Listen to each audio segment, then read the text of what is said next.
The hum of rolling luggage wheels against the polished airport floor mixed with the distant sound of boarding announcements. Businessmen in pressed suits, families juggling strollers, and solo travelers moved with purpose through the crowded terminal of Hartsfield-Jackson Atlanta International Airport.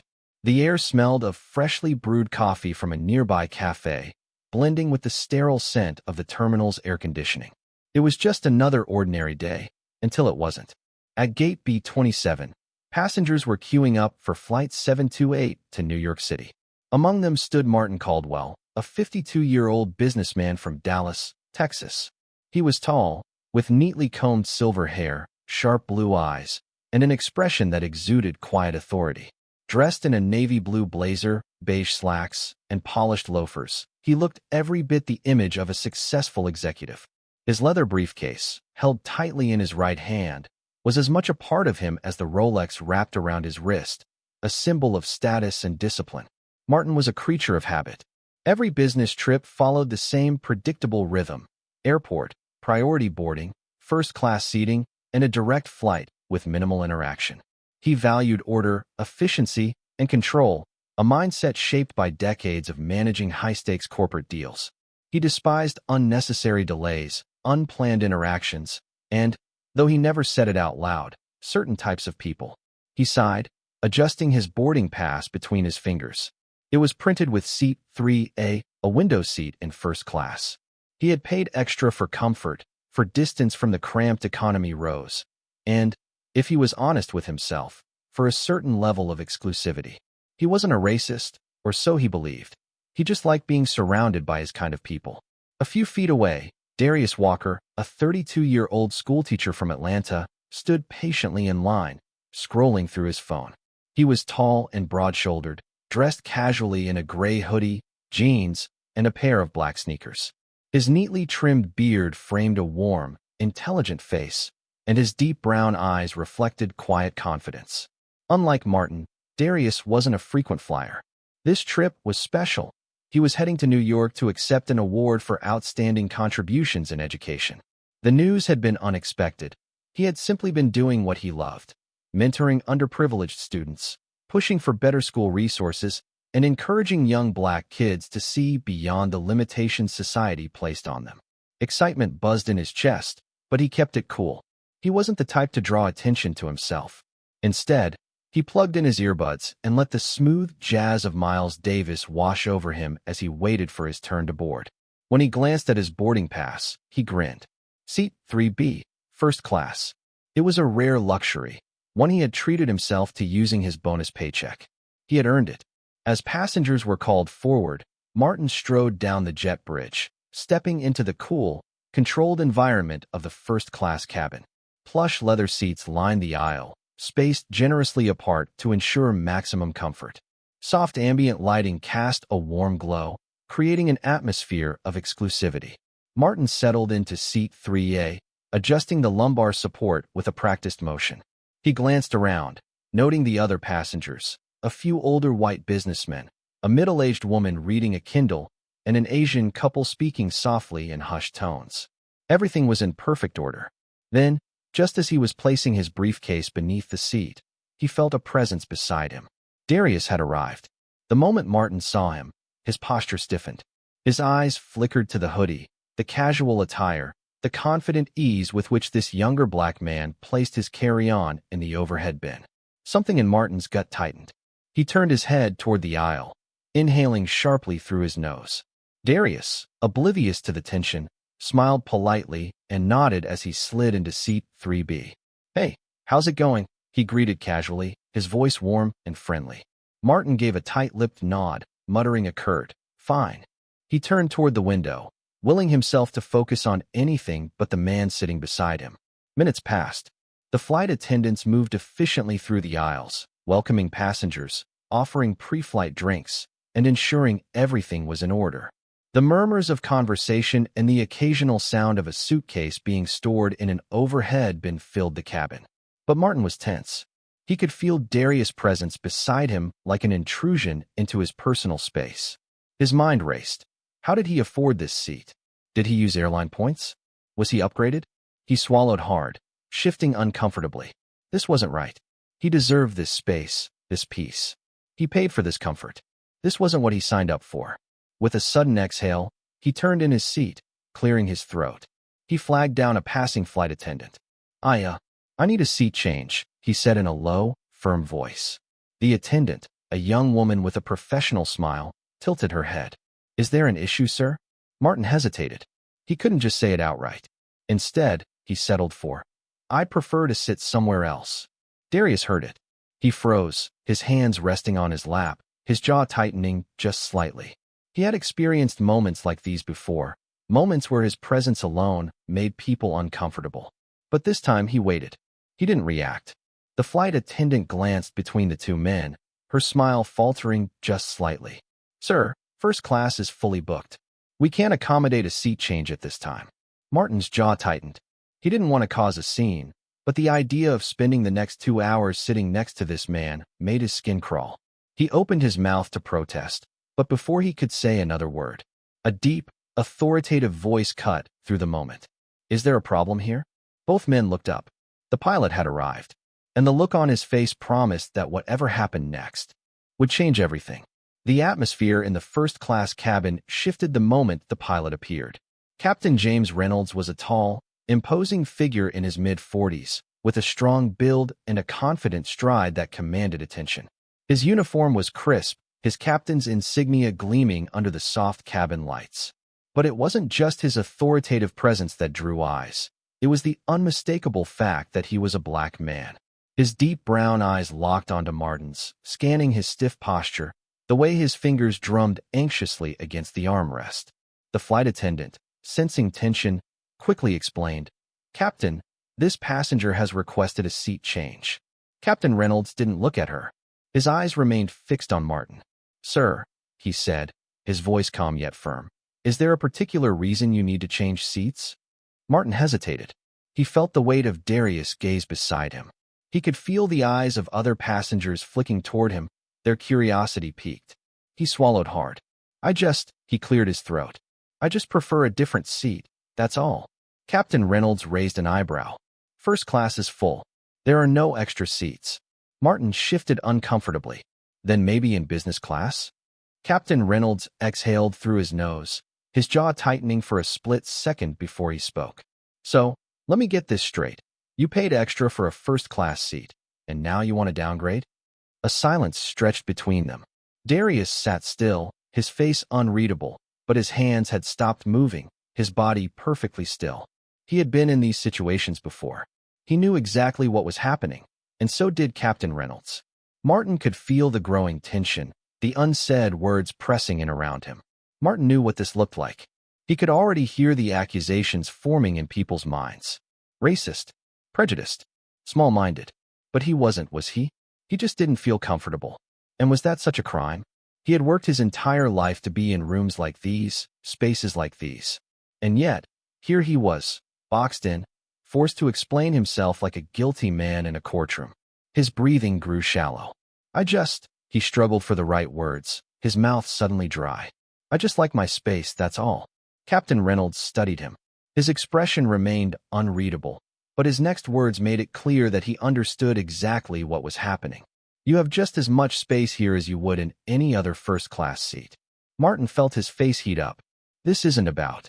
He stopped himself, because saying it out loud would mean admitting it. He stole a glance at Darius, who remained silent, simply watching. And that made it worse. He wanted Darius to argue, to get angry, to give him a reason, a justification for wanting to move. But Darius sat still, his expression unreadable, his presence a quiet challenge. It was then that Captain Reynolds spoke again, his voice even, deliberate. Sir, if you're uncomfortable, you're welcome to take another flight. Martin's stomach dropped. Take another flight? Miss his meeting? Lose hours of time. This is ridiculous, he muttered. I paid for this seat. Yes, you did, Captain Reynolds said. And so did the man sitting next to you. A long silence stretched between them. Passengers around them had stopped pretending not to listen. A few glanced up from their phones, shifting uncomfortably in their seats. The flight attendants exchanged uncertain looks. Darius finally spoke. Look, man, he said, his voice even but firm. If it makes you that uncomfortable, I'll switch flights. I don't need the headache. Captain Reynolds turned to him. "No," he said sharply. "You don't go anywhere." The finality in his tone was absolute. Martin flinched. "You have two options, sir," Captain Reynolds continued, looking directly at Martin. "You can take this flight, in the seat you paid for, or you can exit the plane right now and wait for the next one." Martin's fingers clenched into fists.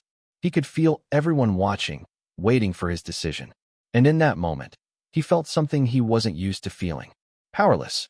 Martin could walk off the plane, but that meant admitting defeat. He could stay seated, but that meant confronting his own discomfort. His eyes darted toward the flight attendant, silently pleading for help. But she looked away, avoiding his gaze. She wouldn't save him from this moment. Slowly, he exhaled, and without another word, he leaned back in his seat, adjusting his watch with a stiff motion.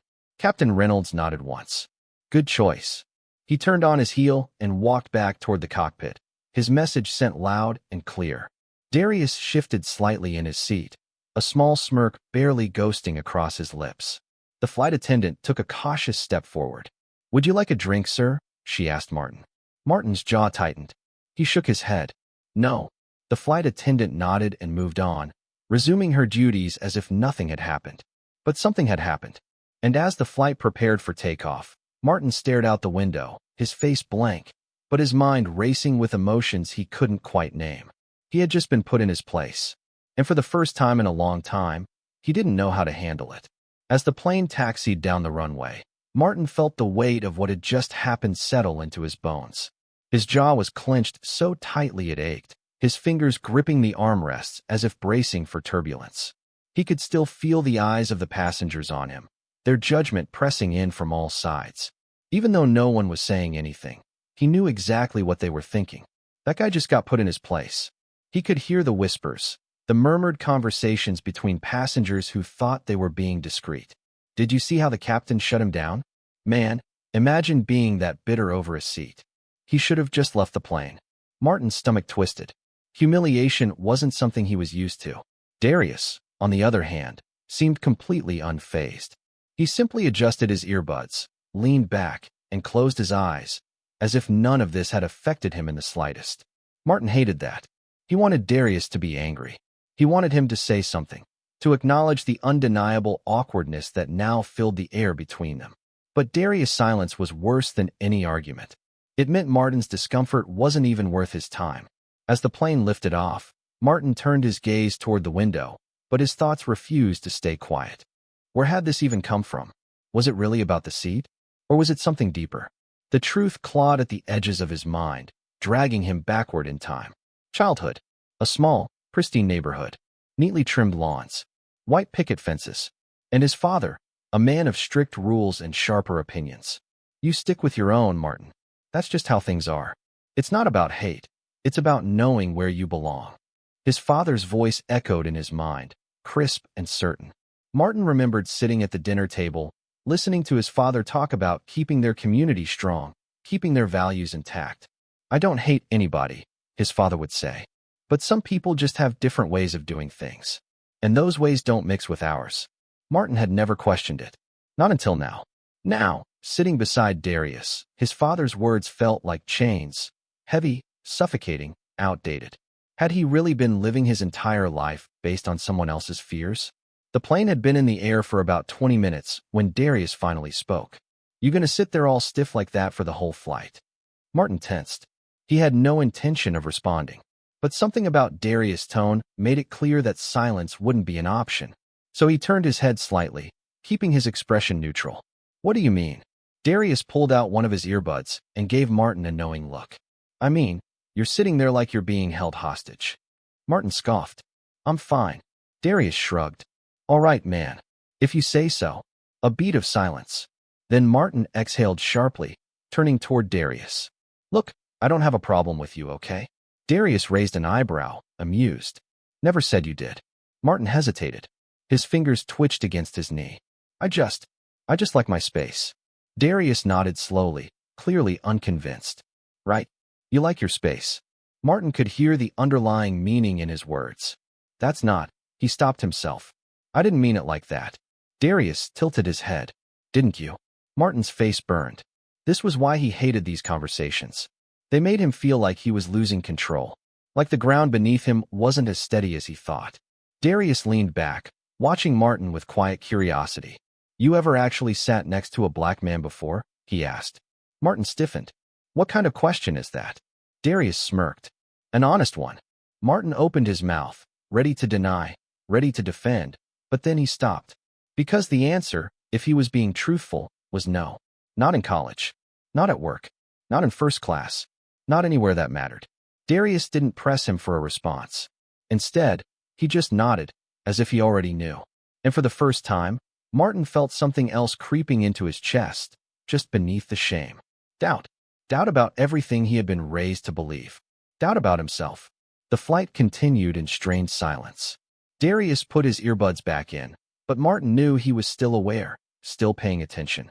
And Martin? He sat there, staring out the window, knowing that when the plane landed, he wouldn't be the same person who had boarded. Because for the first time, he was starting to realize that the problem wasn't the seat, or Darius, or the captain's reaction.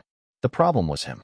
The flight had been in the air for over an hour, but for Martin, it felt like an eternity. His body remained tense, his thoughts tangled in the awkward silence between him and Darius. The seatbelt sign had turned off long ago, and flight attendants moved through the aisles, offering drinks and snacks. When one stopped by their row, Martin absent-mindedly asked for a whiskey, something to dull the frustration gnawing at him. Darius, on the other hand, just asked for water. It was a small thing, but it irritated Martin. He didn't know why. Maybe because Darius wasn't acting like the villain Martin wanted him to be. Maybe because Martin was starting to realize that the man he had resented so much was just a regular guy. Darius wasn't mocking him. He wasn't being aggressive. He wasn't even looking at him anymore. He had simply moved on. And somehow, that stung more than anything else. The moment that changed everything came unexpectedly. Martin shifted in his seat, bumping the armrest. His drink tilted, the amber liquid spilling onto his khakis. He cursed under his breath, grabbing a napkin. Darius glanced over. Then, without a word, he handed Martin his own napkin. It was such a small gesture. So simple. So normal. And yet, it sent a wave of shame crashing over Martin. Because a few hours ago, he had acted like sitting next to this man was unbearable. And now, this same man was offering to help him. Martin's fingers hesitated before taking the napkin. "Thanks," he muttered. Darius just nodded, as if nothing about this moment was unusual. But for Martin, everything about it felt monumental. Because for the first time, he was seeing Darius for what he really was. Not a symbol, not a stranger, not an inconvenience. Just a person.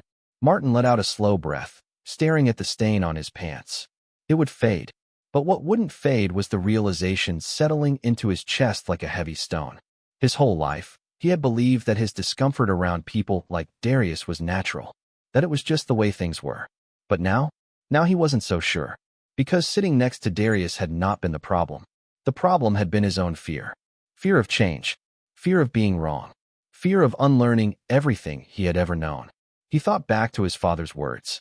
"It's not about hate, son. It's just about knowing your place in the world." Martin swallowed hard. For the first time in his life, he wondered if his father had been wrong. And if he had been wrong for believing him. Martin exhaled sharply, rubbing his temple.